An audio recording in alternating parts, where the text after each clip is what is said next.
I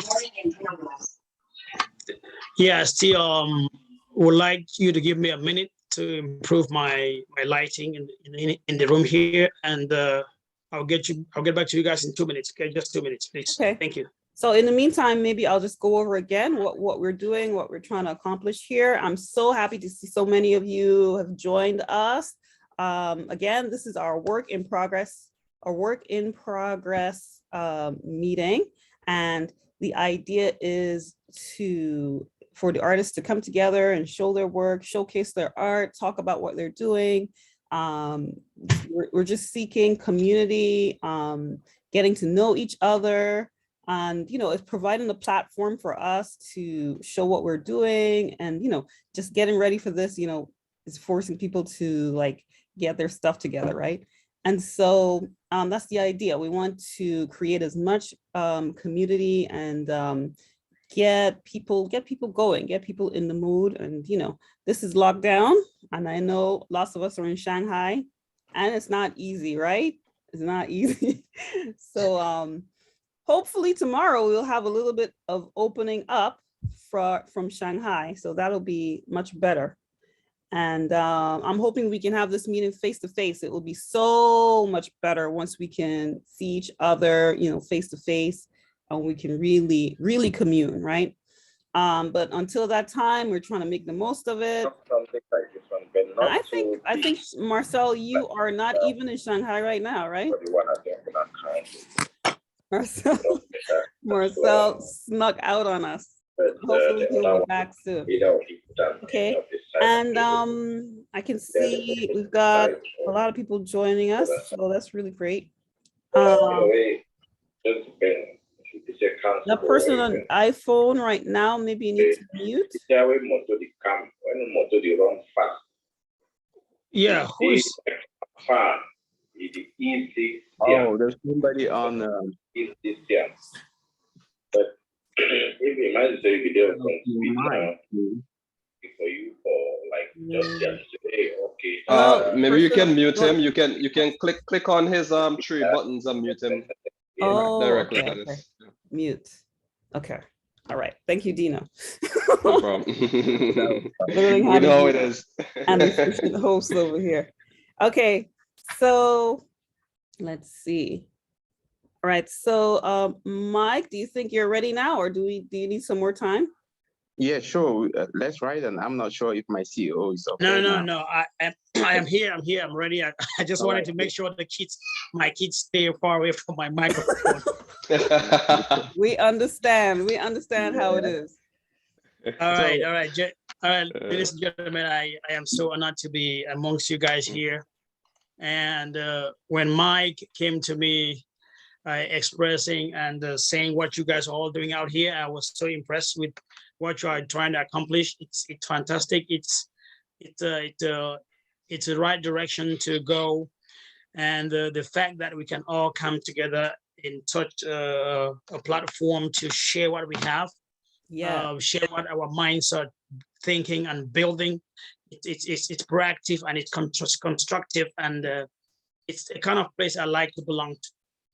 And some of us have really traveled wide, been to places and learned a lot. And I think this kind of platform that it gives us the opportunity to share what we have accomplished and what we are trying to do, it's really fantastic. And I would like to introduce myself before I make any further comments. My names are Nixon Smith, and I've been living in China for quite some time. That should be like close to 14 years now. And I literally, after having my master's degrees, been traveling between China, United States, and Africa, doing my various businesses and hustling and investments and conferences here and there. So I would just like to not waste our time, dive into the crux of the matter for today, if you guys will permit me. Please. All right. Yes, thank you. No problem. All right. I want to talk about our platform. But before I would like to do that, I would seek your indulgence with something. Can we try? I would like to encourage all of us here, those who are online, those who are in this meeting. If you haven't downloaded the platform yet, it's called Lelemal, like Lelemall. You should do so, because what I'll be sharing, I would like you to be able to look at the interface as I'm talking to you, so that you have the feel as I'm talking. You can have the feel of what I'm trying to present or talk about here today. So when you do that, when I'm talking, you should be able to be saying like, oh yeah, this is it. Yeah, it's real. It's real. It should be actual. You have to feel the product. You have to be at the other end to feel it. All right. So I typed in the chat Lelemall. That's the name. Lelemal. Yeah.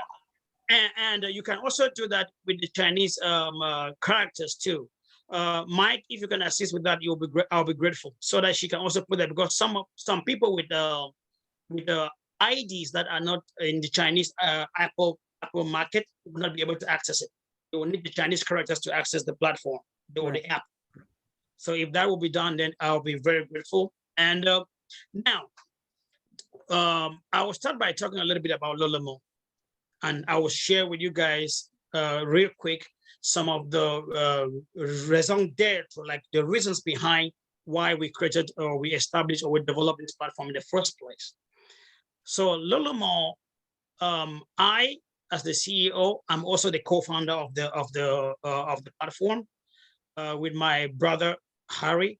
We after living in China for many years and learning the culture, understanding the cultures, and seeing the different changes that keep happening and that just keep going on in this country, and how it affects our well-being as foreigners in this country, we thought it wise to develop or to build something that will go a long way to resolve or make it easy for us to actually exist in a society where foreign influence is quite limited. So Lelemal, we started developing the platform in the month of May 2021. May 2021. And ever since, we have been working with our IT team to see that we establish and build something that is very user-friendly. If you would notice, the platform has two languages right now. It has Chinese and English. And I think that it's amongst the very few platforms that are major shopping platforms in this country that has two languages, if I'm not mistaken. So we try to eliminate that difficulty that we have with trying to buy on Taobao or Pinduoduo. Sometimes you try to type or to talk to someone, they just misunderstand what you're saying, misconstrue what you're saying. At the end of the day, you find yourself receiving a product that doesn't know what you were paying for. Then to be like back and forth with the people, pull strings and try to return, refund, and it's crazy. So we thought about all these, and we said it's time for us to develop something that will serve our needs, that we will use it with ease, with utmost simplicity, without really struggling to get that done. That said, that is one of the reasons why we decided to build this platform. And the other thing that we saw that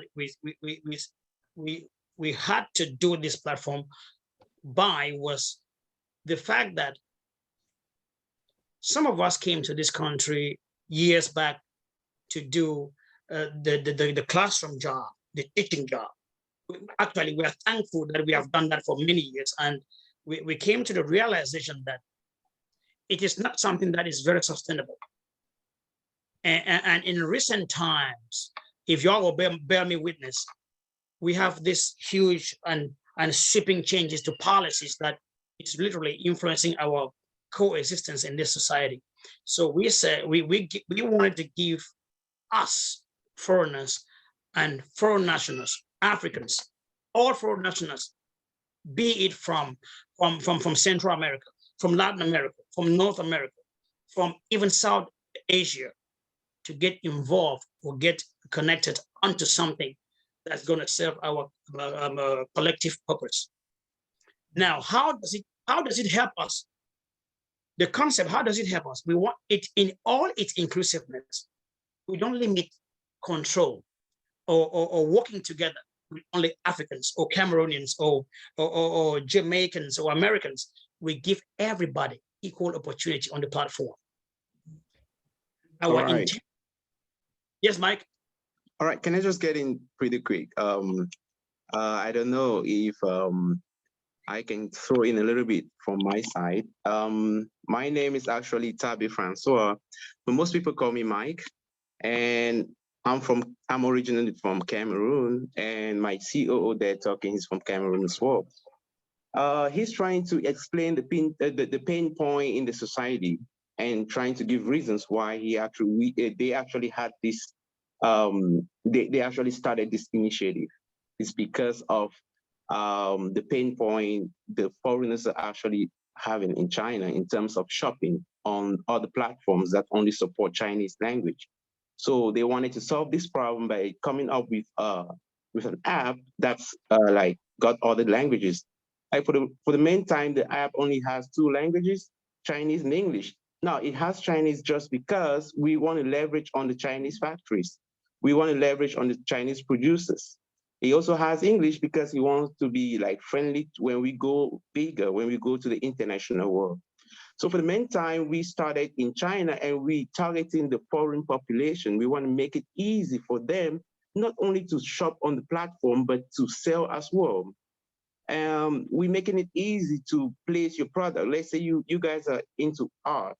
You can go on a store on the platform and sell display some of your artwork, and people can buy as well. And because we're not only going to be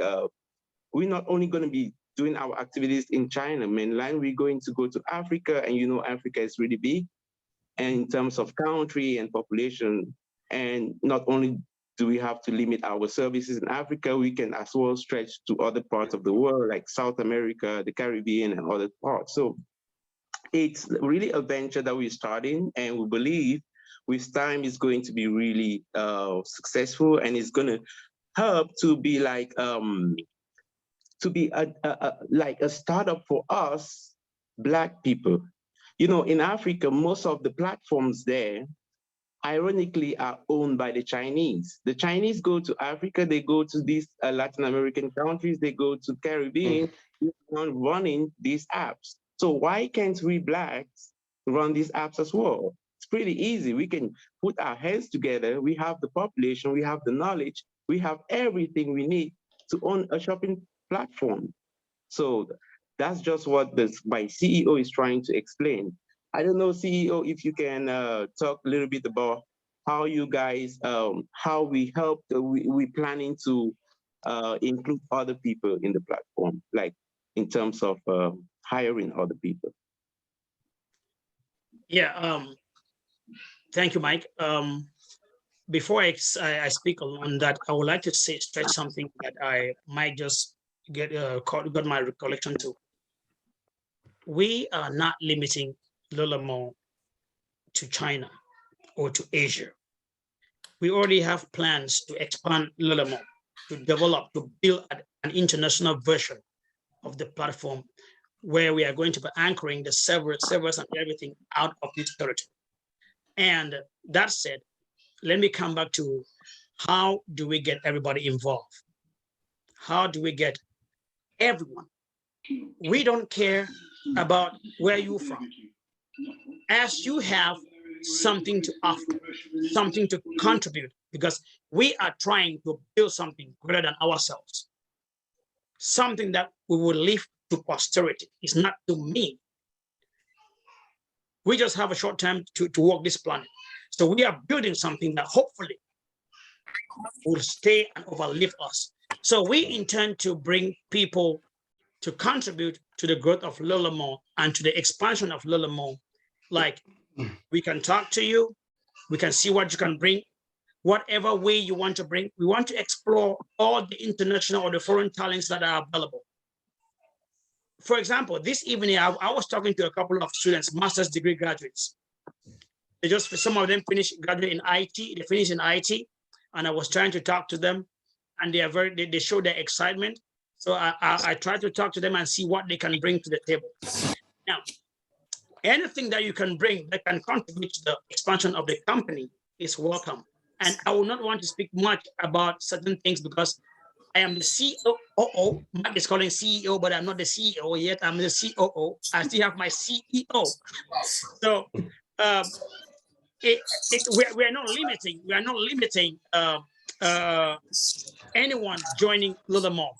As long as you see that is something that you can do, as long as something you can belong to, something you can help expand to other parts of the world, he would literally listen to you. Try to rewrite or write whatever business plan you have on developing Lululemon or expanding Lululemon, and we all work together to see how we can make that come to fruition. Now, that said, we are giving opportunities for people to come in to work as regional representatives. You can literally represent Lululemon in any region of China where you belong. If you are in the north, you are in the south, you are in the west.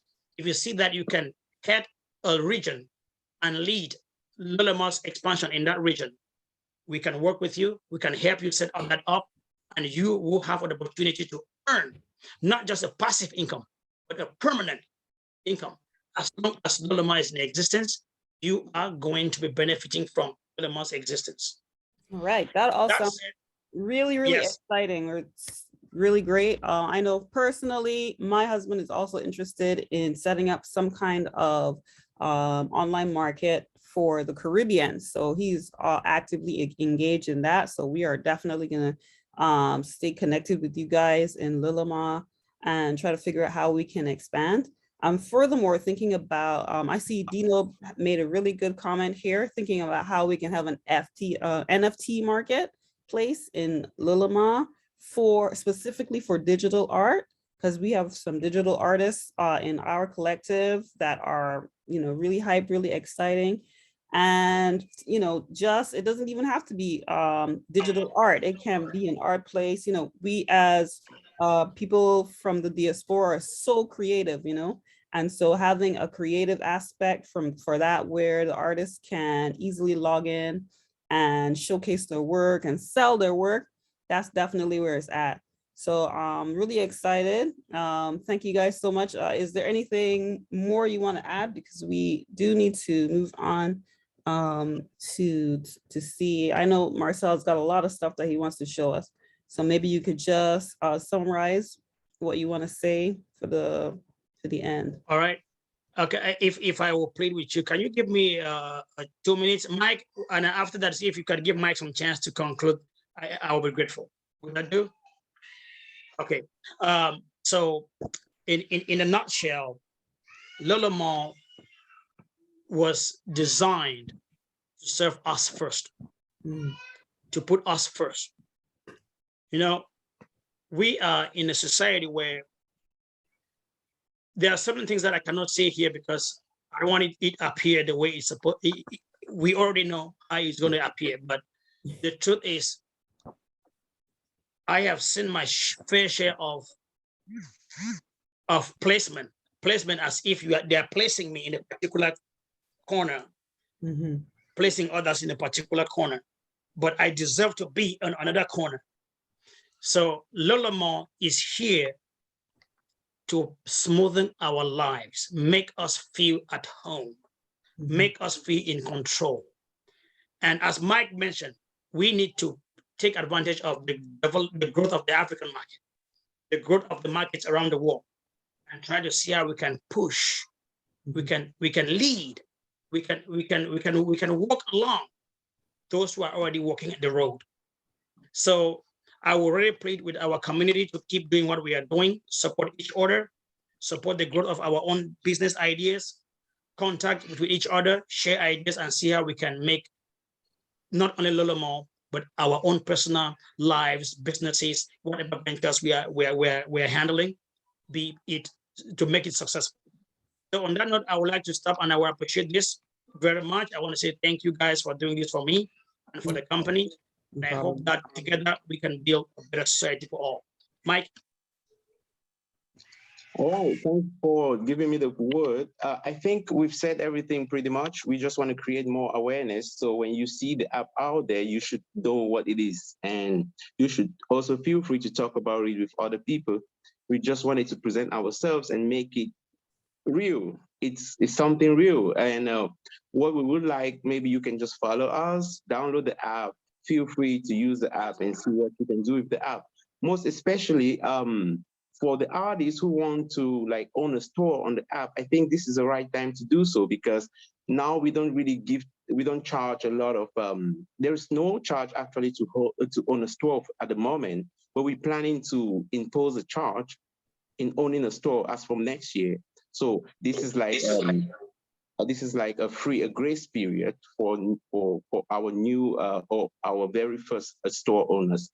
So I will encourage artists who want to showcase their artwork or sell them out there, please feel free to contact us. We will provide you with a store. Okay, and Thank you. Mr. Mike Moore is in our art group. You can add him, or you can contact me, or you can contact him directly if you want to. And definitely download the app, Lil Ma. One more very important information, if I may. This app is going to have multiple different payment system. So right now we are going to adopt many different payment systems, not just WeChat and Alipay on the platform. We are going to adapt other international payment system. We have PayPal, but with the recent policies with China, the delay and the complications are too much. So we are exploring other options. And if everything goes well, I'll be traveling out of the country to go make a deal with Cash In, other like War Remit and other means that you can sell not just to Chinese internally here, but also outside the country. And you can also receive your payment, whatever means you want. Awesome. All right. Thank you so much, guys. Thank you. Really appreciate it. We will definitely, I already have the app. I've already started using it and it's interesting. You know, I'm really excited to see it grow because it is something from us and we really need to support, each other. Do that. All right. Okay. And with that, with no further ado, we're going to move on to the next star of the show, Mr. Marcel.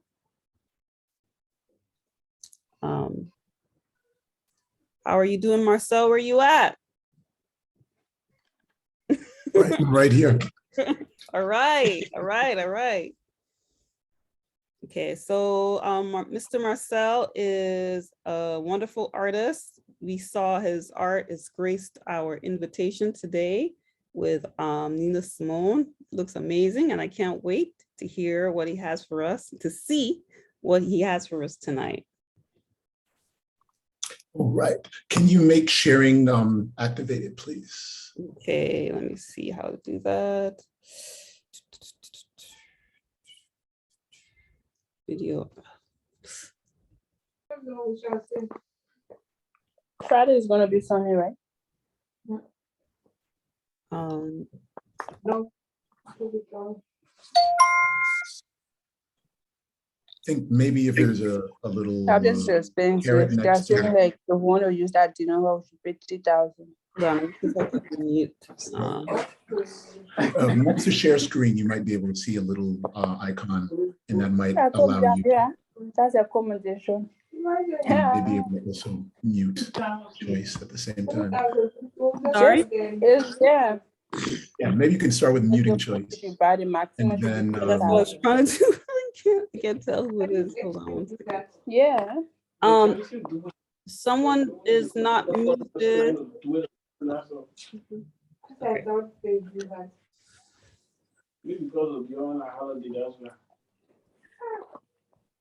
Oh, yeah, it's a holiday. Oh, on Friday, right? Okay. I think if you click there we go. So for sharing screen, it's either if you look next to share screen, maybe there's another little option to the right. And if you click it, it may be able to give you some options. Okay, Opening up. can share simultaneously. All right. Hopefully that worked. Can you do it now? Okay.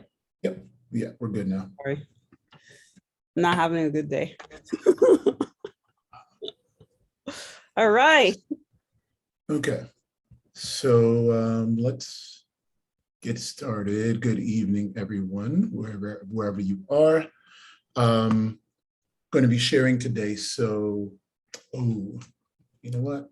Got my double screens. Let me put it back to single, and we'll go from here. So, thank you, first of all. I really appreciate everyone taking the time to come and join us for our monthly meeting. This is our third work in progress, I believe, correct, Glennis?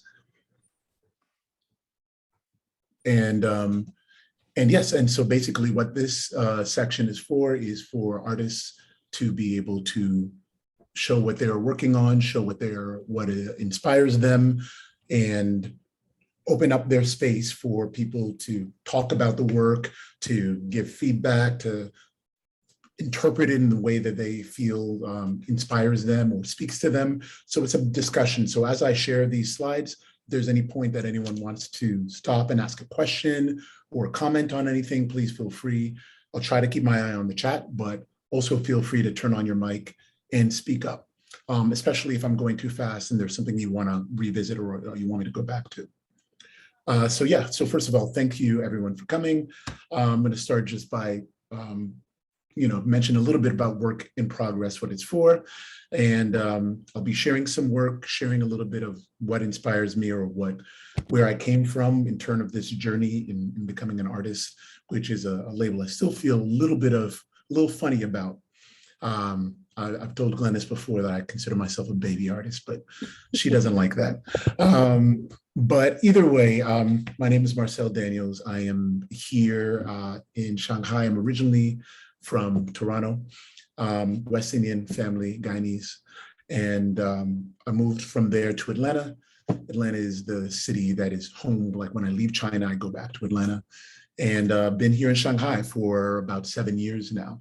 I'm on a little escape right now from Shanghai. So shout out to everybody still there. I hear things are going to be getting better soon. I'm keeping my fingers crossed that June 1st is an actual real date and will not be another smoke and mirror show. These are my cities. And I think as all of us are global citizens, we know that we take a little bit from everywhere we've been and everywhere we're going and everywhere we stay. And so, Toronto being my home base, growing up, there's a big West Indian, it's a city that is filled with international folks who have a shared identity through Canadianness. And so growing up, I had in my community, there was no majority minority because it was everybody from Pakistani to Greek to Italian, Portuguese, Black West Africans, Black Caribbean folks, of Eastern European, all over the place. And so picking up and appreciating culture is a big theme. Picking up and appreciating and using is going to be a big theme of what I talk about today. So that comes a lot from there. Atlanta, being an amazing mecca for Black culture in the United States. I moved there when I was just finishing up high school. I went to university there and lived there a long time. And so embracing a really Afrocentric experience and mind state is what I could credit to Atlanta really importantly.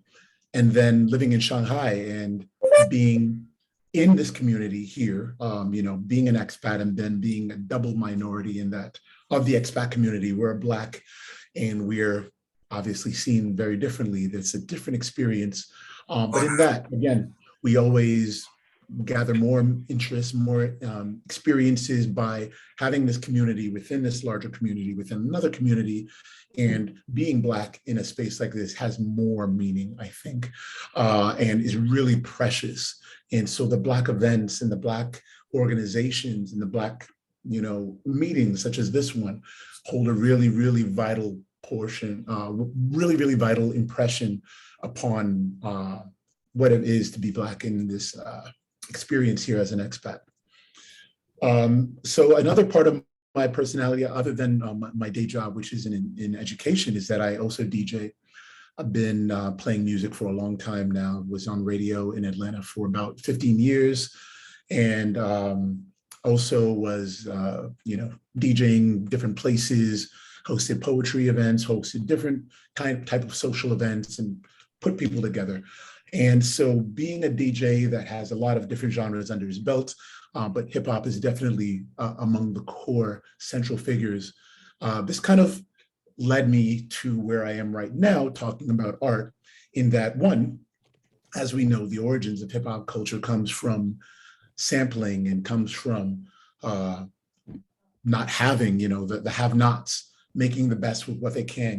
We can't afford violin lessons or piano lessons or something. But we have the music inside of us.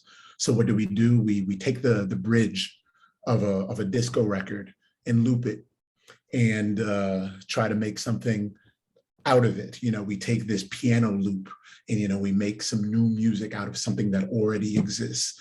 And so this is a theme that I just find so amazing and so incredible, that we can create new things out of things that already exist. And then not only that, with the ingenuity, mask it to the point where it's an altogether new experience. And a lot of people will have no idea where the origins came from. It's so exciting. And so that connects to the art. In a moment, I'm going to talk about that. But the first thing where the art came up was for self-promotion. There was a lot of ways that I needed to just put myself out there in terms of, listen to me play music, listen to me at this event, come to this event. So what do? I'm just using our really basic design principles to promote mixtapes that I have. So here's something under my moniker, DJ Black Daniels, Synth Funk Boogie mixtape. Had a Heartbreak mixtape called Love is Trash. And you can see the art right here for that. I love that. This is another piece right here that was I put out for at the beginning of like lockdown, like the first version, lockdown 1.0. And the idea was just a bunch of love songs focused on, helping you in your booth, stay in the crib. All right, we're going to stay, to keep safe. And then, here's some extra motivation for you to stay with your loved one inside. Mm-hmm. And then, when things are going on, I've got a homie, DJ Low-Key in Shanghai, he's my partner. We have a crew called Boom Bap, where we play a lot of old school, true school hip hop music. And we had an event going around, different events here and there all around the city. And so we'd have to promote ourselves. So getting into this, kind of being forced into it in terms of being able to promote my music, like, all right, well, people need to get here, need to do this art thing. So this is where it started. And then from there, it grew to celebrating some of the artists that I really loved and appreciated, especially ones that had moved on too soon. And so there's an underground hip hop artist named MF Doom. I'm not sure how many of you are familiar with him. Daniel Dumile, and he passed away. I think it was on Halloween of 2020. And this is a piece, just kind of, again, a collage that kind of sums up all the different parts of, rest in peace, the villain, man. Just his music rhymes like Doms, you know what I mean? Just, Peach Fuzz, the super villain. We got Dr. Doom, you know what I mean? King Ghidra in the corner. So all of that kind of stuff, I'm a huge fan of Prince. Probably the artist I listen most frequently to or most reliably to. And so when he passed away, this was something that I just kind of put together along with a little mix. We were doing an event, shout out to homie Dia. She had for Jazz Fest, not this year, but last year, she had a Prince festival and I DJ'd and it was amazing. And then, coming from Atlanta, another artist, and I'm knock on wood, he's not with us, but just as a tribute, 3 Stacks put this together, just represent for the Gemini homie, just on some pink and blue, just representing just, what an incredible artist he is. And this was just going together for a mix I was putting together. So this is where it grew. We just started off with. Marcel, can you stop 1 moment? So these are collages, designs that you did. This is your work we're looking at now? Correct. All right. Yeah. Mm-hmm. All of this is my work here. And so, these are just tributes to artists that I think are dope. Just wanted to celebrate in different ways and kind of speak to the way I see the artists and the way their music resonates with me. So yeah, these are some things that I put together here. And some other things. And then from there, it evolved to, all right, well, I'm going to start. Oh yeah, so now I'm going to talk a little bit about collage, because again, this is the theme of what I'm talking about here, is taking pieces of things that already exist and putting them together, whether as the hip hop artists do that with their sampling, or me as a DJ taking different songs and blending them and making an experience through all of this music that's pieced, or taking different pieces of art or images, or fusing them with different digital influences and telling a story with a central image, is what collage is. And so, you know, as a teacher, I'd be remiss if I didn't have at least one slide with some damn bullet points and some definitions. So collage, art, sticking together different materials, whether it's photos, piece of paper, fabrics, design, we can throw on some additional paint, can be anything that's physical, that's tangible, onto one central image right there. But really the idea is it's just a combination or a collection of various things, right? We're putting together and we're going to make something happen out of it.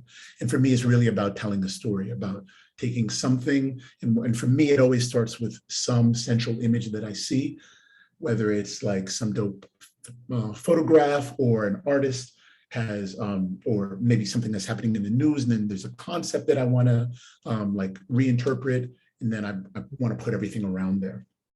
So that's what I'm doing with collage.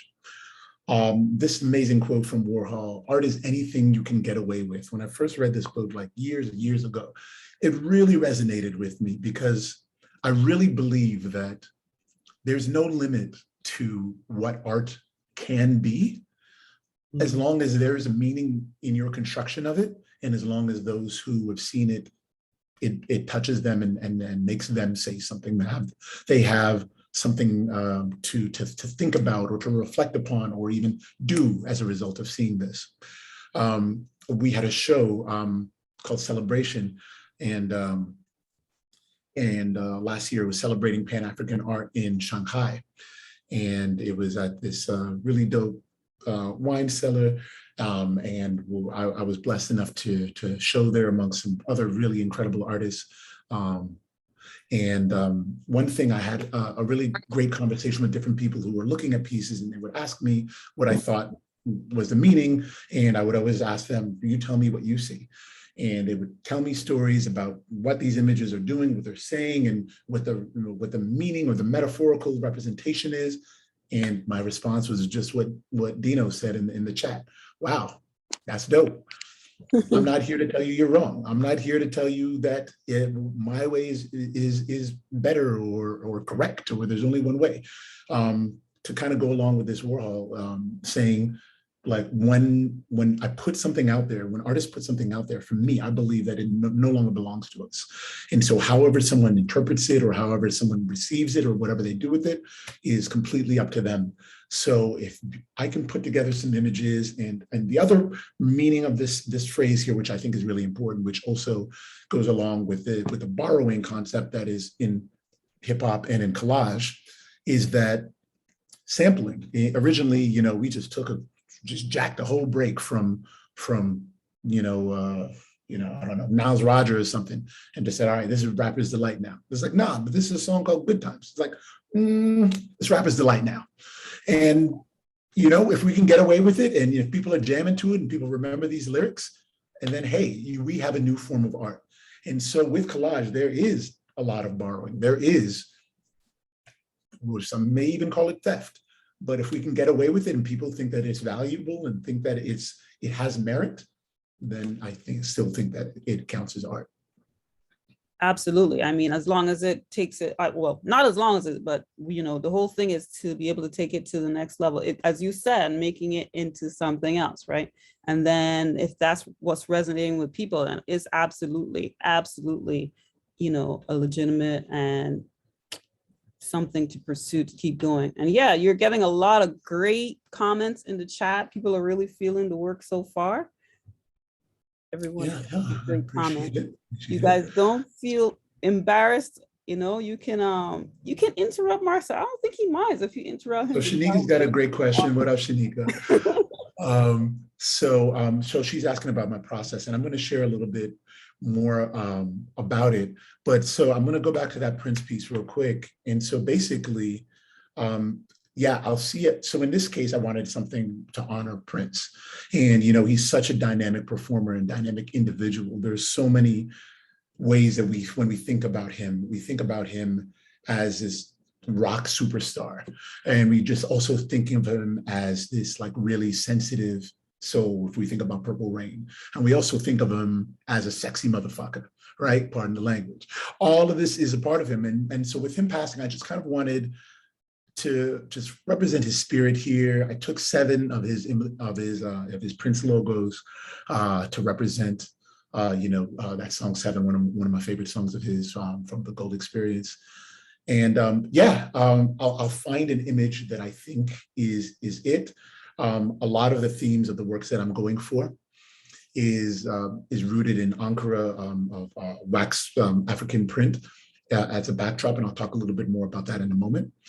And so yeah, I just decided to use that, add a little bit of glow for and to mess with the coloring a little bit to give him a little bit of an ethereal, you know, transitioning from a human to a spirit, to an ancestor kind of vibe there. And just knowing that his life was complete. He's just kind of, to me, when I see this, he's just like, I've done work. It's here, it's provided to you. You know, I can move on now. You may miss me, I'll miss you, but I've left my impact, and we can be satisfied. So then it is, a lot of it is digitally, like, let's say cut and paste. So yes, sorry, that's the second part of the question there. So with Shanika's question is that yes, so I'm a digital artist, and I'll take different pieces, and I'm using PS, and I'm cutting out the images, the main images, and I'll show you some examples of different images that I've cut out and created other pieces from. So I'm cutting them out and taking other images that I'm piecing together and putting this way. In the future, I do plan on recreating some of these pieces in larger formats to add some depth and dimension. So in that case, I will print out in high resolution some of the original images and then go back in and cut out. And then, so here, as you can see with the digital, it's really clean. And there is some value to having like some of those fringes and some of the edges in it. And in some pieces, I do allow for some of that to go in different ways. And so while I'm still playing with the medium, for now, a lot of the images, the cuts are really clean. But again, it just depends on the piece. Sometimes I want it to be one way, sometimes I want it to be another way. Sometimes I'm restricted by the medium. Sometimes I'm restricted by my vision or my ability. So we just do the best with what we have and move forward. Yeah, and with Photoshop, yeah, Adobe. So yeah. Wow, this is great. I love it. I'm in a restaurant that has a lot of music in the background, so that's why I was asking the question like that. But the music is a little bit lower. So, wow, I'm loving these pieces. Thank you, Nika. Thank you. So yeah, I'm going to move forward and talk a little bit about inspiration. So I've shown a little bit that came, in the kind of earlier stages of working with art, but I also want to take a little bit of time to talk about, some of the inspiration of this medium in the first place. So there's an incredible artist named Romare Bearden, and he is probably one of the preeminent collagists, not even Black collagists period of the 20th century. And his work definitely spoke to me, and his style is something that I appreciate, and I'm still not there in terms of emulating. It's going to take a lot of time and a lot of more studying in order for me to be able to adapt some of the strategies. But I think that's a wonderful thing about being an artist, is that there's so much to learn, and there's so much humility in being this type of creative, that it's okay if you're not there. Is you can just honor someone else for their work and, you know, continue to chip away. And then equally, maybe someone else is looking at your work and is somehow inspired by what you do. And so that's a beautiful thing. Another lovely piece that he had here, which I really, which really talked to me, this conversation piece, not only for the way that these two figures, well, first of all, I'm a big fan of using dark images for representing Black people. And so these uses, the use of these kind of shadow to represent us is beautiful. And then I'm loving the inclusion of textured fabric here in addition to multimedia, because, you know, we have some paint, we have some construction, and we also have some use of represented fabric, which is something that is a very common theme in the pieces that I use. So I really, really love this piece right here. I'm gonna have to look up John Biggers, Max, so big up for that. I'm gonna be doing my homework on that. So that's Romare Bearden going back.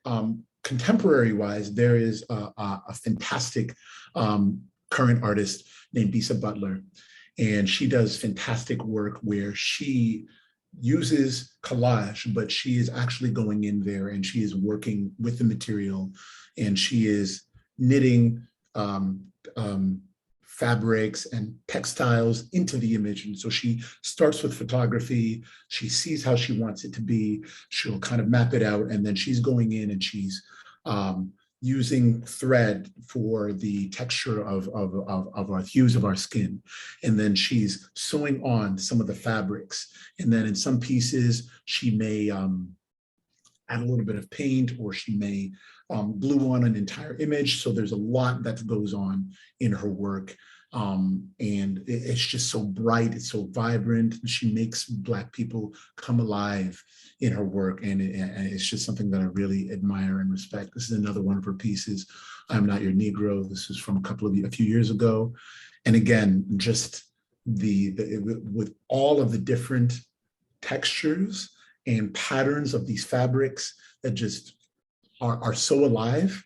And then even with the backdrop, even with the background here, and we can see the textures within the backdrop, there is just so much to look at, and there's just, your eyes go here, then they go there, and then there are colors that contrast, and then you take a step back and look, you know, and you see how it all plays in together. And then we take a look at you know, the emotion and the expression on the humans' faces. And then we remember that all of this is actually, you know, knitted and are sewed on together, and just brilliant work. And so these types of work are just truly what inspire me, and just tell me, like, okay, you have something to say, to go ahead, give it your shot, see how you can do it, take your shot at it.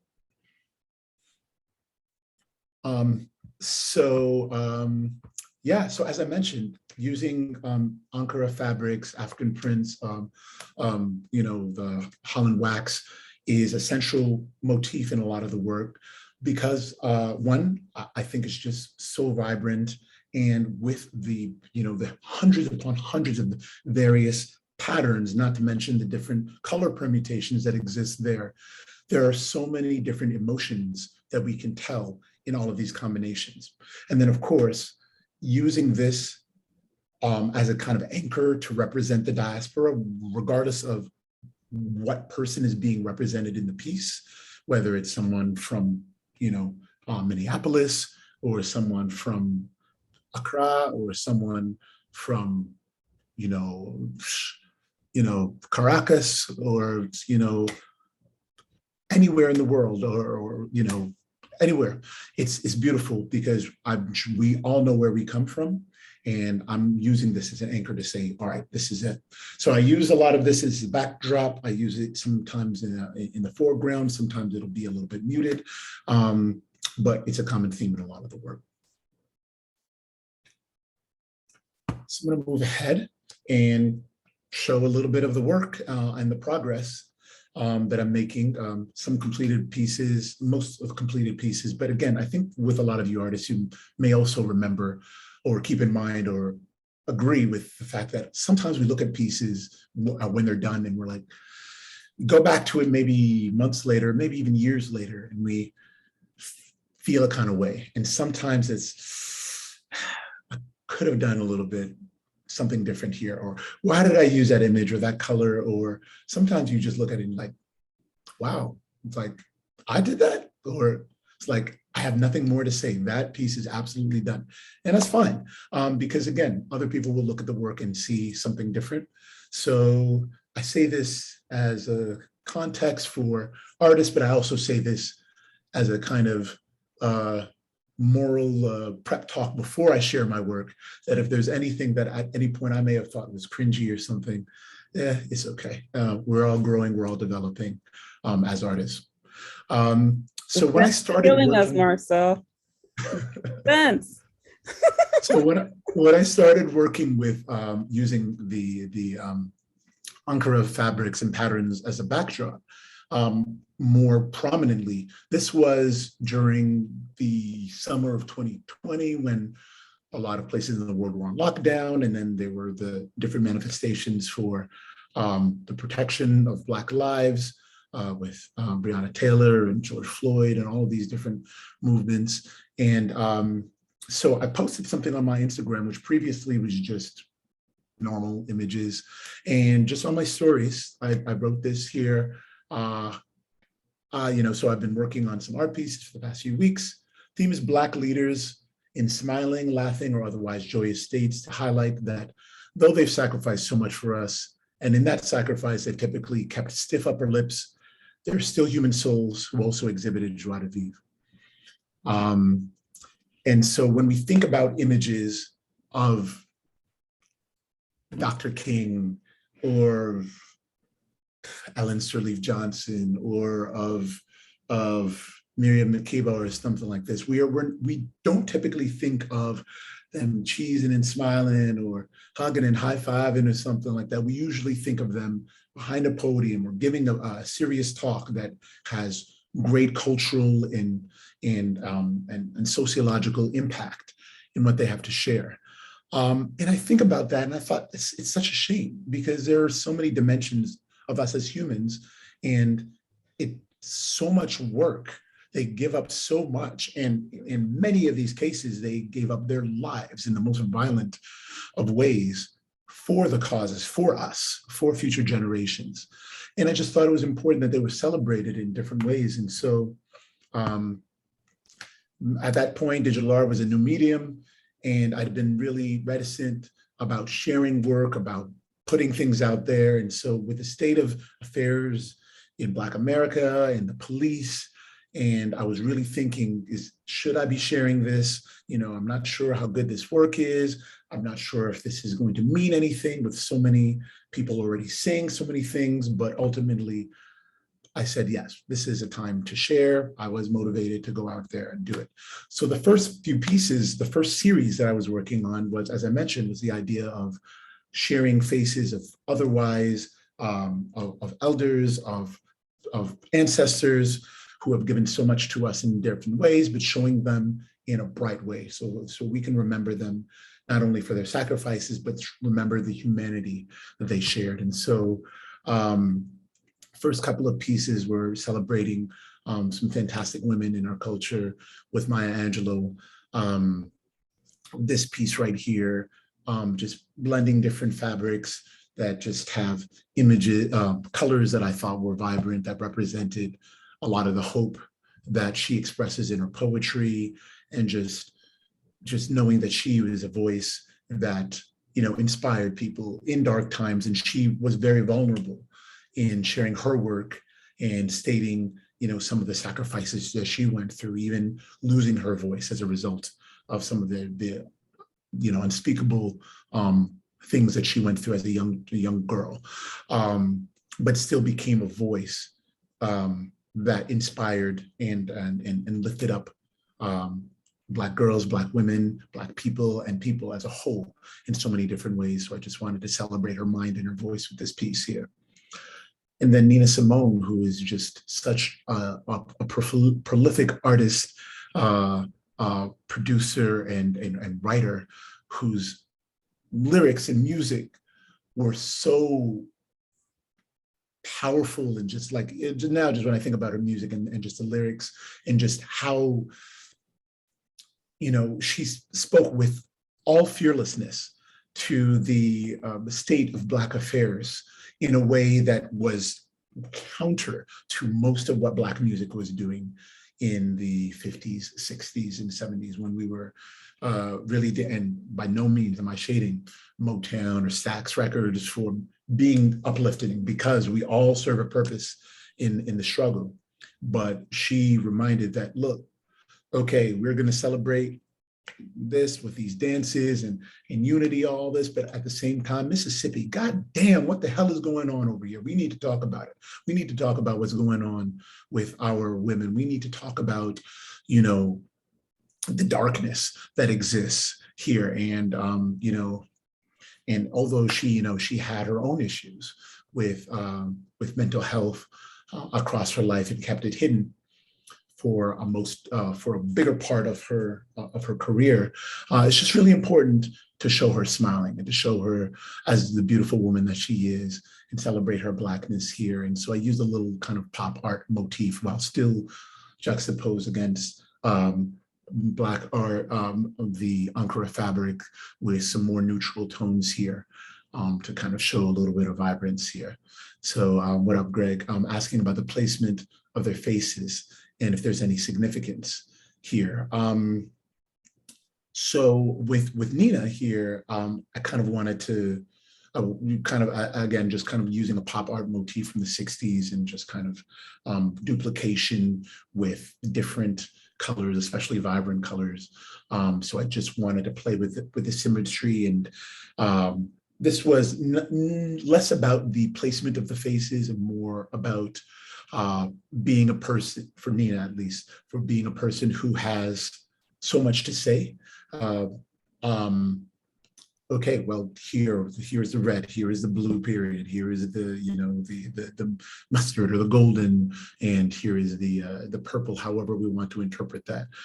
So no real interpretation there for the faces from Nina. With Maya Angelou, I think I was playing a little bit with the idea of her voice speaking from a high, whether it's, you know, after moving on as an ancestor or just being a preeminent speaker in the community, speaking down to us with earned authority. That was the idea of having those images there. And there's a little bit of kind of like blurring there, which kind of takes it away from the kind of focused realness, which is a centered one, where I'm also kind of taking away, you know, a piece of the top of her head and just kind of representing the kind of the brilliance of her mind with the sun, which is, you know, also appears in different arenas within this piece right here as well. So thanks, Greg, great question. So a couple more in this series right here about representing Black faces, Black images, Black people with a pleasant way are a couple more. Here is Stokely Carmichael, later known as Kwame Ture, Trinidadian American activist, brilliant mind. And so, yeah, he was such a stern person, especially as he shifted to the, you know, the pro-Black and the kind of the Afro-centering Black issues primarily and focused only, became a very stern person. And so I just kind of wanted to show him here, you know, smiling. We see the beautiful face, we see in the bright smile. We see a picture of Miriam Makeba, is actually his first wife there on the wall there. We have the national bird of Trinidad in the background, and just his knowledge there, just all of those books. You know, the pen in his hand, surrounded by the circle, kind of emphasizing the power that exists in your words through the written format in this image here. And then this other piece with Brother Malcolm was a piece that I just called A Day Off. So I'm sure a lot of you would remember the central image where he is looking out of his window was created as kind of a promotional piece, because there were a lot of people, including people that looked like him, that believed and prayed like him, that were after him. And it was just reminding him like, oh, I'm ready for you motherfuckers. Like I got it. So if you run up, get ready. And so I put a face of him just smiling, looking at the kids playing outside, and instead of like always having to think about how can I advance the movement, how can I, advance Black people, how can we undo some of the harms that have done. It's like this brother out of anybody deserves a day just to play with the children. They're outside, he's overlooking them, they're having fun, playing water guns and all of this. Now, Papa got the big boy out there. Now you see he's spraying water, so it's all good, but the kids are gonna get lit up and we can just see him just having them, getting ready to have a good time. We all need to find some balance in life where we work, we sacrifice, we give towards causes, towards, towards a movement, towards our legacy, but every single person deserves a day off, and especially family people. So that's what was going on there. There's these series, so going to Jamar's question about why they're in Square. Initially, I just put these, all of these series were in Square, and then later on, I decided to play with dimensions a little bit more. So for this initial series, this is just kind of what I wanted to be, because I wanted some uniformity in the way I was telling the story. And then finally, the last series here. So we have Patrice Lumumba, leader, founder of the Democratic Republic of Congo, such a brilliant man who the whole continent of Africa owes a lot in terms of his plan and his way of thinking, and of course his brutal sacrifice, and not his sacrifice, it wasn't something that he had meant to do, but the colonizers. So for those who aren't familiar with Patrice Lumumba, I think it's really important to learn about these people, but the way that he met his demise is just still angers me, absolutely angers me. And as you can see, such a handsome man, and he had such grand ideas for his country and for neighboring countries. And he was very much about sharing these ideas with others so that Africa could move united. And of course, that is a threat. And so he saw a far early demise. So wanted to celebrate him, especially with some vibrant colors, especially with him being such a young man, being a young man before he passed. So I wanted something that was really alive, really bright to celebrate him. And then we have the first emperor of Ethiopia, Selassie the First. And we have here, I found a beautiful backdrop with representing Amharic images and artistry there. And thankfully I found an image that matched the backdrop and that had, a kind of childish, almost mischievous expression on his face here. The backdrop is actually a mountain range that comes from Ethiopia. And so I just had this piece here, and I really thought that it just added a certain amount of levity to somebody who is really celebrated, really important to the continent, as someone who is unafraid to fight against the legacy and the active colonialization happening in Ethiopia, and was victorious in that. So I just wanted to represent the Lion of Judah in a really bright and happy way here. He's playing peekaboo with himself. Absolutely, right? And All right. the mountains there, is it a specific reference as well? Yeah, that is an actual mountain range that comes from Ethiopia. You'll have to pardon me, I can't recall the name of the mountain range right now, but yeah, in the preparation for this piece, I definitely wanted to make sure that I added as much authenticity as possible there. And so, yeah. So yeah, kind of moving forward a little bit to talking about, taking original images. And so this is a dancer, comes from a troupe in Harlem, and her name is Paige.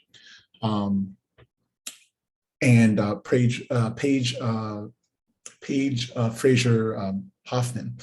And she's an incredible dancer. And when I saw this image, so earlier, I think Shanika was asking about like, where does the inspiration come from? Where does the image in terms of process? And so I saw this image and I was like, wow, this is such a power. I mean, just looking at it right now, it's just such an incredible photograph in of itself. And so shout out to Malika Des for taking this picture. And so I reached out, I was like, hey, this is something I would love to play with. Is there some, is it cool? And they're like, hey, yeah, for sure. And again, like the medium of collage to me is really a lot about telling a story. And I wanted to tell a story with this, and I interpreted it in my own way, which I think is important. Commissioned work is a different story. Someone can tell you what they want, but I think there's a lot of joy in terms of saying, all right, well, I saw this and this is what I want to do with it. And of course, it always runs the risk of them saying, well, I don't really like it. And it also runs the risk of like, well, sorry, because this is what I wanted it to say. But thankfully, she really liked what I did with this piece. And so this piece I called Master Teacher. And I just wanted to put together what I saw her as a brilliant and powerful dancer, and just seeing different generations of aspiring dancers kind of working underneath her tutelage, underneath her, her study in different formats. And so we have, some who may be, just starting, and just getting used, when we're seeing the little babies here, just getting ready. And we're seeing one who doesn't even have training. She's just doing her own thing, just getting live. And then, some who are having some formal training, have the whole costume and are wrapped up properly. And then maybe even some kids who aren't trained at all. They've just seen something and they're just out on the street. They don't have the shoes. They don't have the quote unquote proper wardrobe, but they're just emulating. They're just seeing something and they're copying. Again, that's the theme here. We see something amazing, we take what we like of it and we emulate it and we add our own little piece to it. And so this is what I kind of wanted to show her with her strength, her knowledge, her power, and then also with just kind of the placement here, just kind of her birthing a next generation of dancers, kind of coming literally from her womb here in the positioning. We can see all of the next generation becoming better, and we can see the strength in her confidence in the way that she knows she's presenting this information, and that's what I got here. Yeah, I love that girl that's in the middle bottom. She's just doing her thing. She doesn't even care what other people are seeing or doing around her. She's fully into it. She looks like, definitely looks like the next generation of this kind of powerful dancer. Yeah. And what I really liked about this piece is the fact that this tutu here is actually, we're playing with it, making it look like she's swinging her hair, and that's like her hair going with it, but it's actually, we've got her kind of melded these two ideas going together here. Okay. And yeah, so that's what's going on here in this image.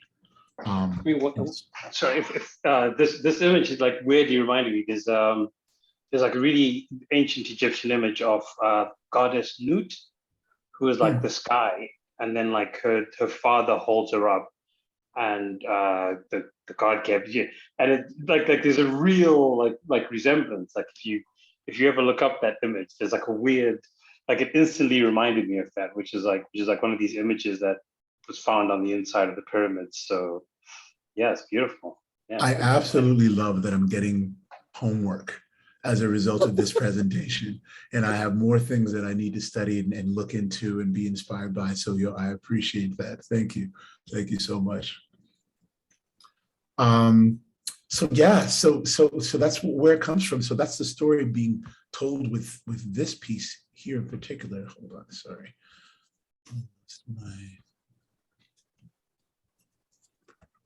There we go. Okay.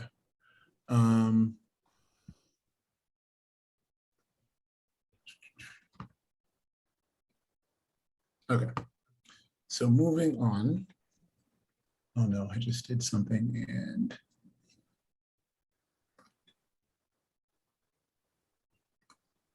Okay. So yeah, when it comes together, we have this image kind of coming like that. We have the backdrop and then all of the pieces coming together to tell this story.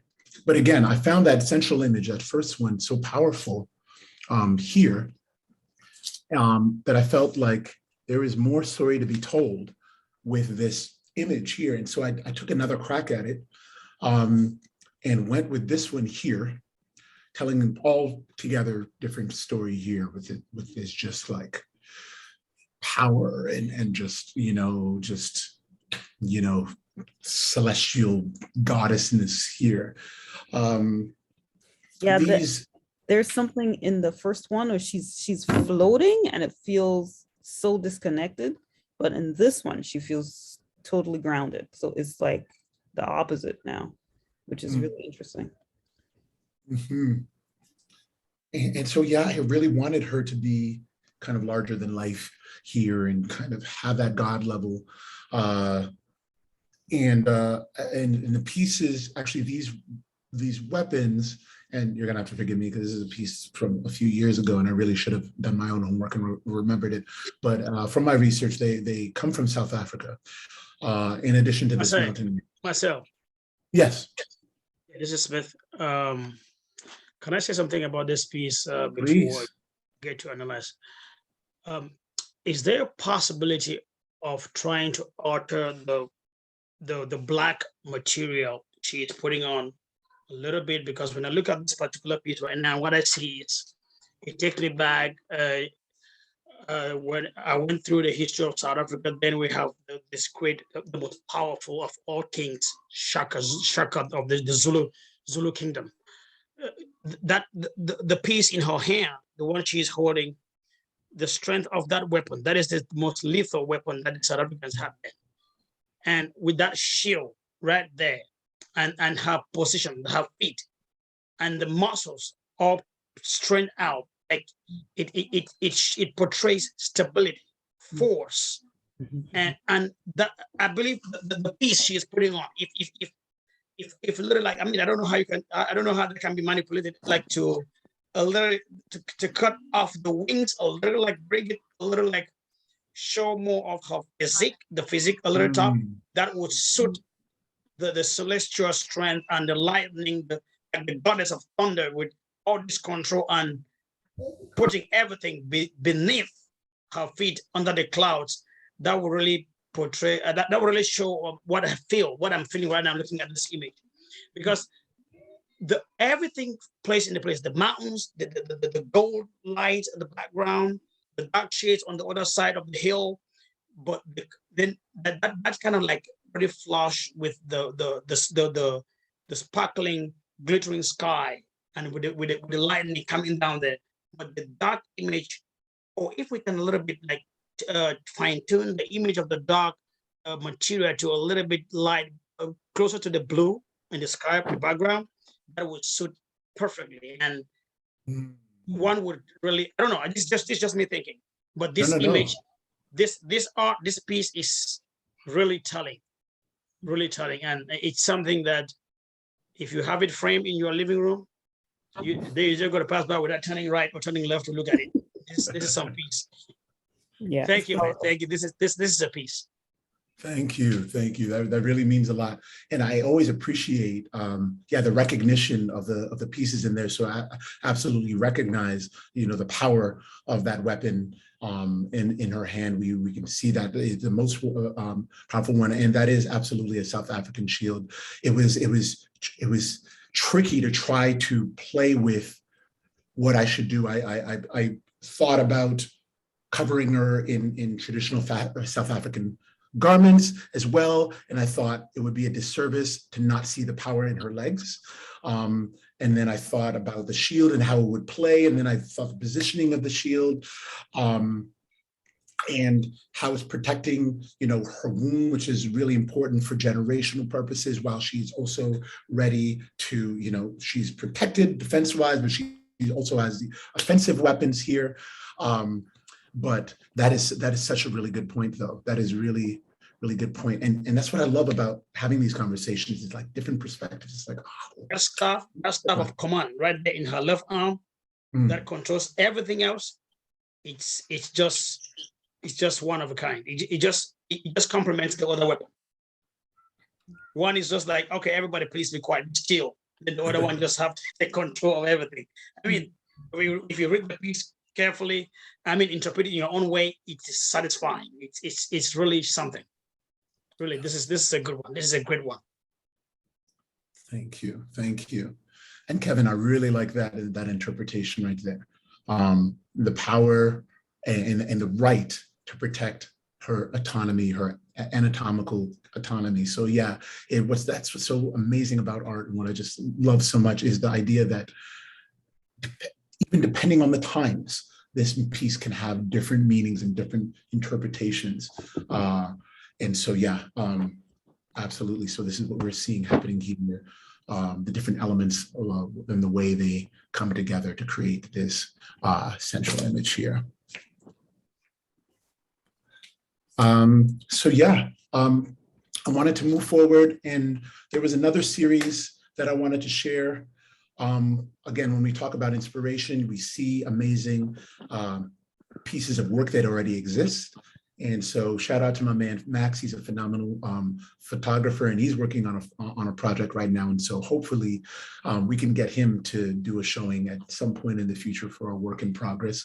But yeah, when you see dope photography that already exists, we have that level of appreciation, like, wow, these are dope images right here. And then as a rascally collagist, I'm like, you know what? I kind of want to borrow that right there and do something with it. And so this was a series. There was a whole photo shoot with these 3 women just representing, just being badass and just flossy. And I was like, you know what? I'm going to do something. And I'm still not finished with this series because there are more. No, this is not my photography at all. This is not my work. So these are the original images right here. And so I decided to reinterpret them to tell different stories with them. And so I decided to, and it's not Max's work either. Sorry for doing for misdirection here, but this is some work that already existed there. And so I decided to borrow it and interpret it in a way. And I called the series Fly Rich Aunties, because that's the first thing that I thought. I was just like, these women are doing their thing and they got money, and they're not afraid to show you how fly they are with their money. And so I said, you know what, let me celebrate them and let me just kind of take these images and do something different with it. And so was my take.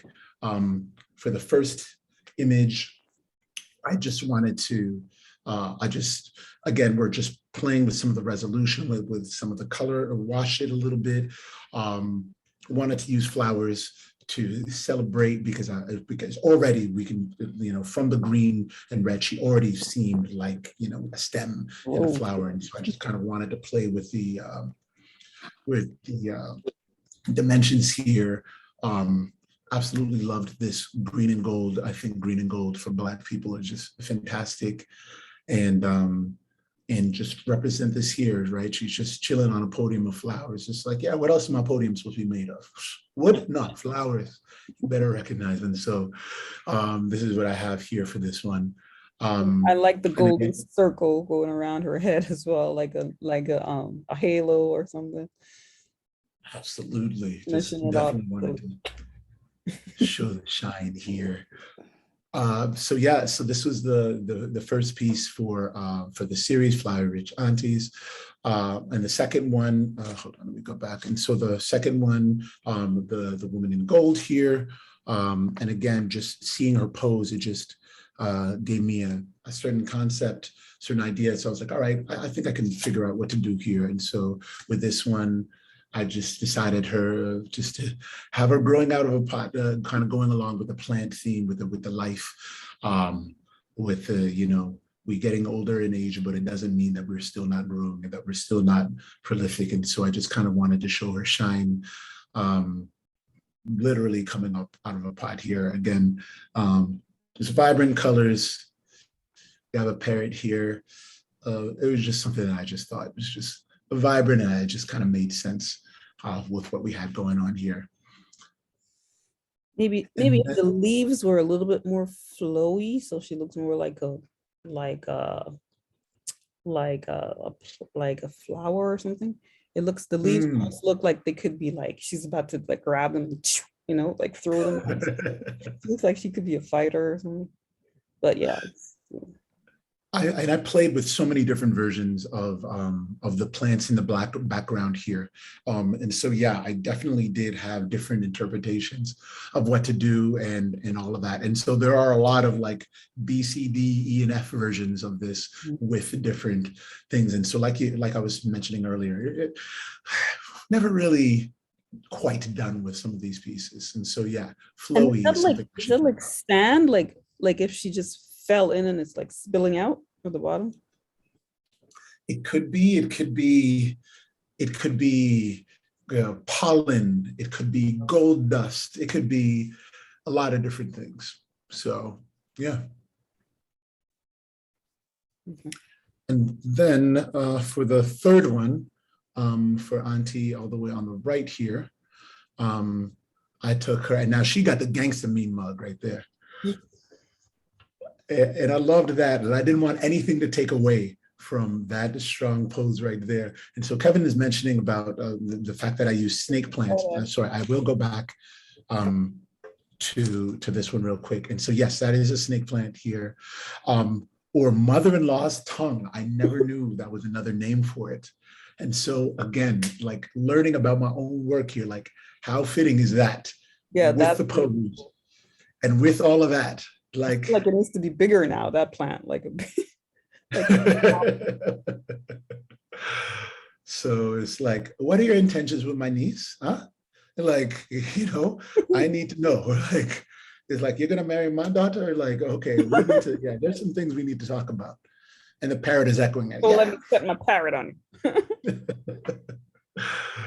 So yeah, once again, with Auntie all the way on the right here, she just had such a prominent visage here that I didn't want to take anything away from it. In fact, I really wanted to center it, but I still wanted to use some foliage there. And so I just kind of just framed her. I just thought she was amazing. I just saw this as really, when I saw her image, it really kind of looked like something that I could see as a coin.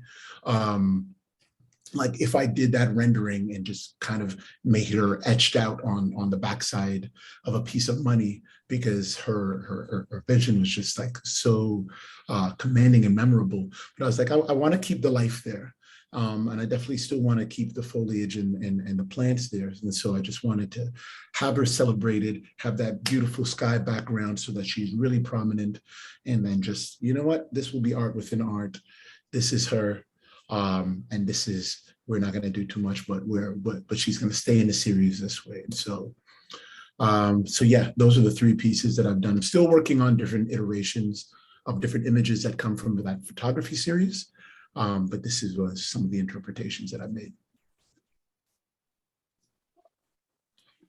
All right, and the last things that I'm going to share, the last thing that I'm going to share was this image. I saw this image online, and I was just struck by it. I just thought, from his demeanor, the use of the shadows, it's just as an image of itself, I just thought, again, this is fantastic.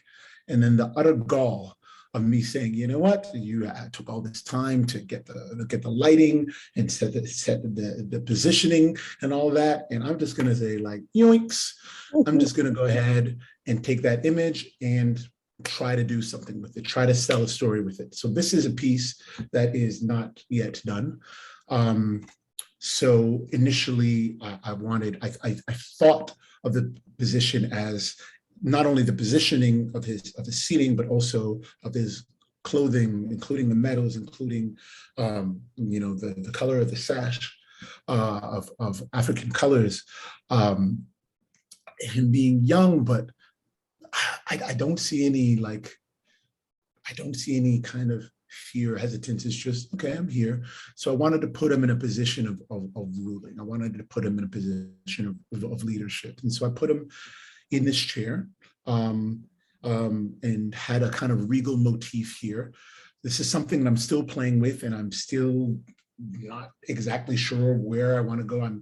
I have like 4 or 5 different versions with different things here and there.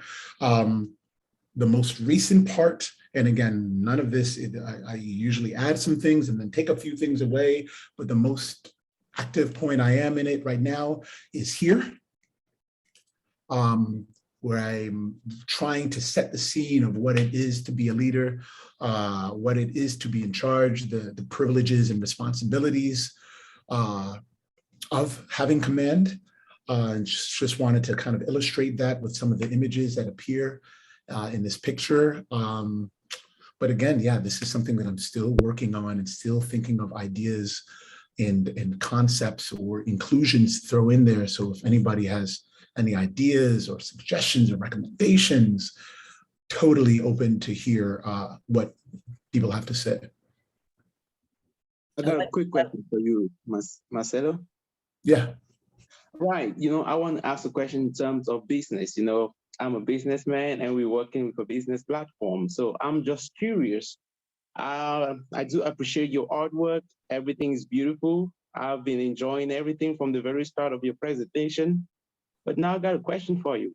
How can we promote you? Like in terms of exposing your products on our platform? One of our main mission is to encourage small and medium-sized enterprises. When you go on our platform, you're going to see a lot of startups, like a lot of people. While living in China, they actually started some brands, they started businesses, and we're trying to promote them.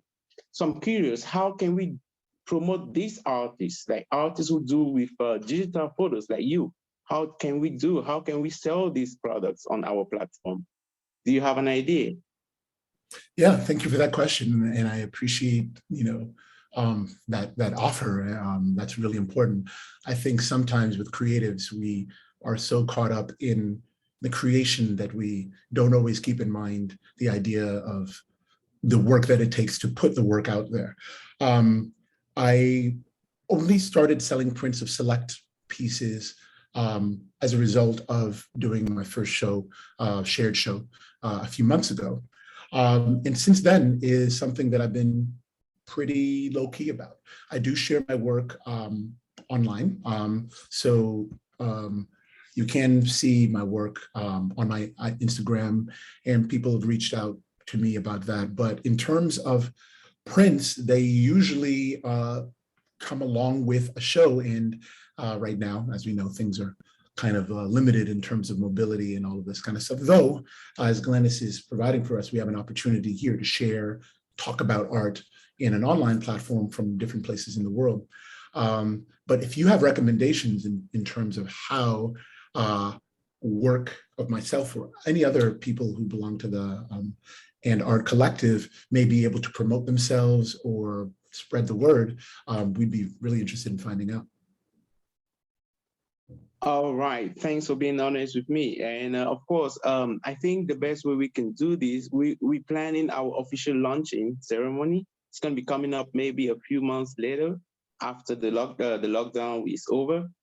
I'm going to definitely get in touch with you. I think that would be a good opportunity for people to showcase their work, because we're going to be hosting a lot of people and not only talking about Lulamo as a business, but also talking about how we promote all the businesses and all the people in our community to grow. From there, like a brother mentioned, an NFT for arts on our platform, that could be a great idea. So we're going to go back and with the administrative team and the designers and the IT team, we're going to have a little talk about it and see how we can create a little, maybe we can create an option for this kind of work on our platform on Lulamo. Thank you so much. I appreciate you sharing that information for us, Mike. And yeah, any ways that we can get out there and cross-promote your platform and then different artists' work is always thoroughly appreciated. So thank you for that. And I'm only now seeing Jamar's comment about the second piece from the series with her. I think is this one he's speaking to, using cutouts of similarly shaped flowers that would be interesting. So if I had used a flower with the leaves in the backdrop that also produced a flower that had a similar shape, that might be a good choice. And so I really like that. Thank you for that suggestion. I'm going to play with that as well. So I appreciate that. Yeah, and I was saying I like the cutlass with the guy sitting on the throne. I like the cutlass because I'm like, why does he have a cutlass? Oh yeah, you know I have a cutlass right here. To He protect wants to himself. chop somebody up. Oh, We have a cutlass, you have a chalice, you have yeah, we the have child. books, knowledge. We have the well-tempered and tamed lion, but there's so much that I'm still playing with in terms of what to do. I wanted to put a child in here as well in some way, somehow. There's so many things that I'm still playing with. And so, Greg, one thing that I do think about symmetry a lot in the work that I do. It's something I'm trying to be very mindful of. And some pieces that I've done, not ones that I've shared today, are like really, really centered around symmetry. And I really love playing with that idea.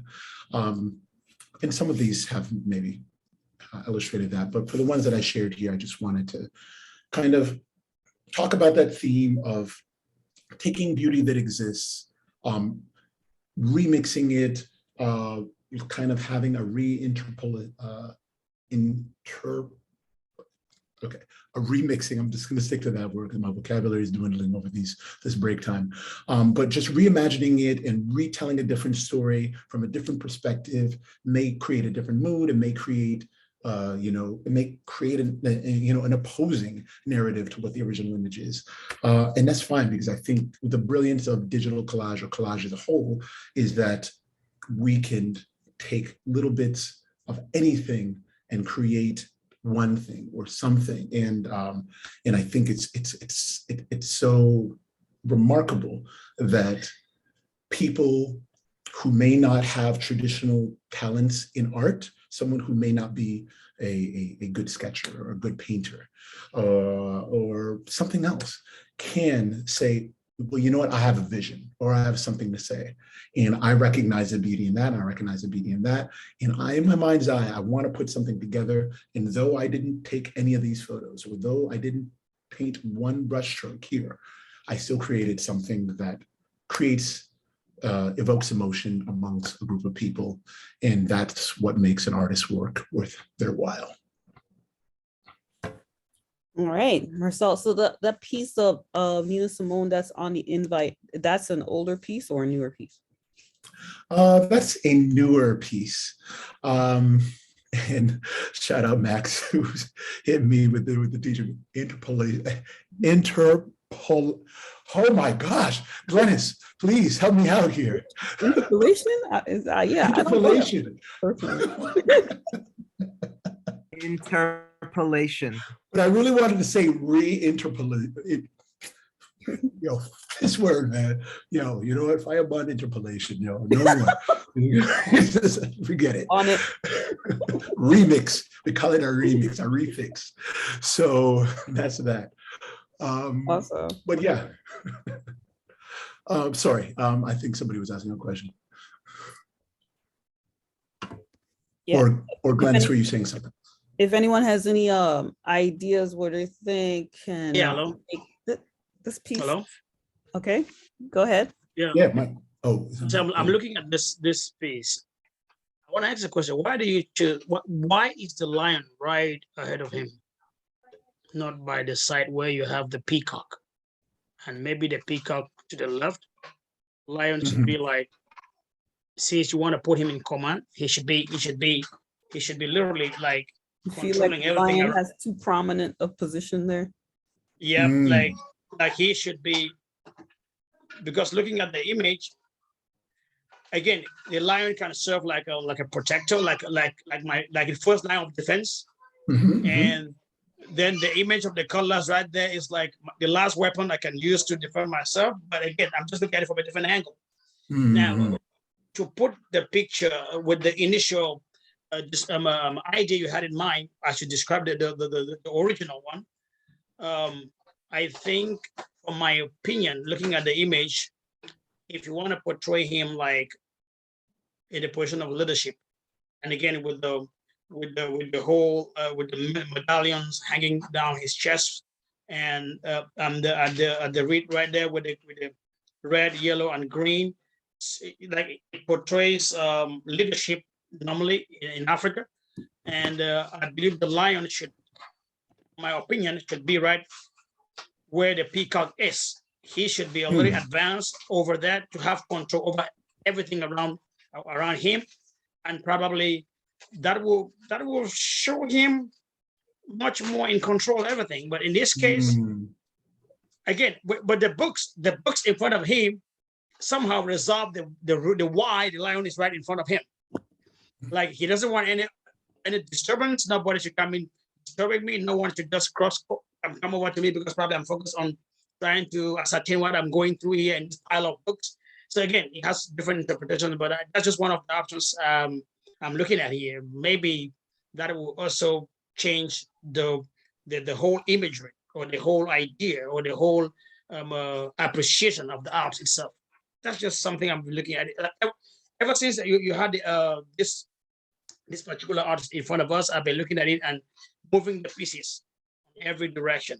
Then what about the hanging candle holders right there up the ceiling? Looking at the time, if you look at the image, the dressing, then look at the time, that time, and looking at the person, that time, and with that, does it really fit in the art? And what is your reason there to why you have those two hanging there, if I may ask? Yeah. That's a great question. And that is like one of the last things that I added, and I'm still unsure about. And that's why this part is so valuable, because you're expressing the same doubts that I had in terms of this. It was like, does it belong here? Again, this was something in terms of symmetry. I wanted to add a little bit of regality to the scenario here, but I also thought about, is this distracting? However, what could I use to kind of add some space? I completely agree with you about the lion. I did play with placing it at the side, because exactly as you said, first line of defense is something that I did want. And I did also, in the way that it exists right now, I do currently feel that it still is a little too prominent and may distract a little bit from the central image of the gentleman. And so there's a lot of things that are happening here that I'm always adjusting, but also, as you said, when you make a little adjustment, it kind of shifts the narrative a little bit. And so is this lion a pet or a first line of defense? Is it like a tamed plaything? Or is this a fierce, defender that only I have control over? And really, I wanted it to be on either side. And so we have the ferocity of the lion and the inherent beauty of the peacock on either side to provide some balance there. And then just from like an aesthetic perspective, I wasn't able to land there. So I may just need to get rid of this lion and find another lion, or maybe a different one altogether. But that's the fun of this medium, is that there's so many different ways to tell a story, or in the middle of telling the story, you may figure out, you know what, this story needs a different chapter, or let's change the ending of this story and make it something different. So yeah, all of this is really well received. Thank you so much. I feel like the chandeliers feel a little heavy because of the color. And if the color was, for example, gold, it might lighten them up a bit. And then I like the idea of stuff being like something about the darkness of his face. I feel like if there's a way to highlight that, so that I'm not sure how you could do it, but if there's other bright stuff around him, and then there's like the really dark visage, maybe that could be something to think about and play with. But it's interesting that the lion is weird, because like when I look at his leg, he looks like he could be like a fake lion too. Like you were- I know. I'm still not done color correcting and doing all of those types of things. So a lot of this might look like a little flat. So I mean, Um, that's funny for him to have like all this like really, regal looking stuff, but it's not real. That's a whole other angle to it. All right, I want to see this. And so the idea of an open book in hand, I think would be nice. Or maybe even a book on the other side of the armrest for balance, where the chalice might be that indulgence, some wine, and then the book is the knowledge. And maybe I would get rid of these books here altogether and put something else at his foot. And then Shamar saying the royalty in the image. And so, yeah, so I'm just thinking of other images that tell the story of royalty. I appreciate any suggestions and things like that for sure. And Kevin, maybe the story is not now necessarily about the lion, but about the lion's role in the relationship between he and the man. It's the man's story, but the lion's chapter. I see. And so this might be, yeah, okay. This might be the story of how I got rid of my cutlass and kept the lion. You chopped up the lion with the cutlass because he didn't know. But when the lion was so loyal, it's like, yo, what I need this for? It's just dash it. Marcel, I think from an African perspective, elephant tusks could be more appealing to that image than a lion. But think about that. Elephant. Wow. Ooh, I like that. Yeah, Marcel, like from what I can read from Greg. Greg is it Greg? Someone's talking about royalty, and in an African kingdoms have these huge giant elephant tusk or ivory that like goes like in this like towards like in bracket shaped format that surrounds the seat or the crown or move towards the head of the king. And if that could be just behind the peacock a little bit, and on the other side behind the chalice, that will really paint another different image in entirety. With the lion right still on that position, that would do a trick to change a lot of interpretation of the picture or the art itself. It's going to put something out there completely different. But again, that will not probably, from my opinion, kind of like align or sync with the dressing of the gentleman right in the picture. I think Marcel can make it work. He's the musician. Yeah, you figured it out. You figured it out. All right, people. Well, We're it not is getting late. Yeah. I know some of us have other stuff we got to get done. We're about 17 minutes past the time we're supposed to end this meeting. So we need to start wrapping it up. Any final thoughts? Just please let Marcel know. Okay, I would just like to say, I want to thank you for bringing me back memories. After I'm a student of history, I did history at school, at college, at university. I had the chance to work with great professors like Professor Lovett Z. Elango in Kennesaw in Atlanta State University. And after I've read about great people like you mentioned, like Malcolm X, people like Patrice Lumumba, I've learned a lot, and bringing back these memories in this kind of art, and the fact that most of your imagery somehow have this African wax and colon right there in the background. It brings back the image of me seeing my grandparents and my great grandmother who died at 109 years old. See, I mean, those are the things that they put on, and when women or men in Africa have this, like if you go to the Great Ghanaian Empire back then and up to the modern day Ghanaian nation, you see these images. I mean, they tell you that what you are doing, brother, it's not for myself, it's for the greater Black community and anyone that sees it. I mean, like I was once in New York and I had this African wear, and everybody just stopped. I mean, I froze the place for a few seconds, and people like just start taking a picture of me and just looking at me, and just because of the material that I was having on. And I don't want you to change your focus, because that is, you found something that a lot of people haven't yet, and that makes your work, I mean, stand out. And I appreciate that, and I loved it. it's awesome what I see and how you think and how you put them together and those you bring into your art. It's not just about bringing any kind of thing, but the relationship you have with your art. It's quite clear, and it's very much how we should be looking at life and how we should be looking at what we do. So I would like to thank all of you for giving us the opportunity to present a little more to y'all. And I want to say, have a wonderful time. And anytime we have such come together, of course, I will probably contact Mike to get to Glennis and try to be part of this from now and to, I don't know when, but I really want to belong and I want to see how your ideas can influence mine and how I can impact you all with my own ideas. So thank you very much. And thank you again, all who have attended today, all who are here today. I wish you all a wonderful night. And remember, we got each other. We have to grow together. Yes, thank you so much. Yeah, thank you. Definitely welcome all of you guys to join the Art Collective and add me, add Marcel, and we'll keep this moving, keep representing each other and helping each other. One lift one up, and then we all get there eventually. So thank you guys so much. I guess we can call that a night. Thank you, Marcel. That was amazing. Really appreciate it. And I'll see you guys at the next work and progress meeting. All right. Thank you. Thank you. Good night. Good night, everyone. Goodbye. Good night.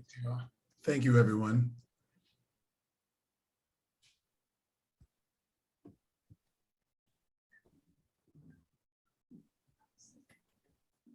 Not yet. All right, I'm gonna end the meeting. All right. Okay, bye-bye. Oh, wait, hold on a second. I wanted to grab it. I think you get it. You save, when you save, you get a log of the chat. So there is so I would love to get that. So I'll get that from you later. Okay, yeah, I'll see if I can download it and send it to you. Perfect. Thanks, Glennis. Awesome. Okay. Yeah. All right, bye-bye. Let's get Jamar sent in here.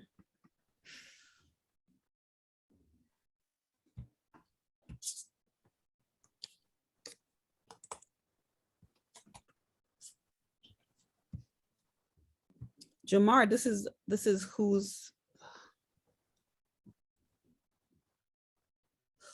it that did that artwork? Jamar?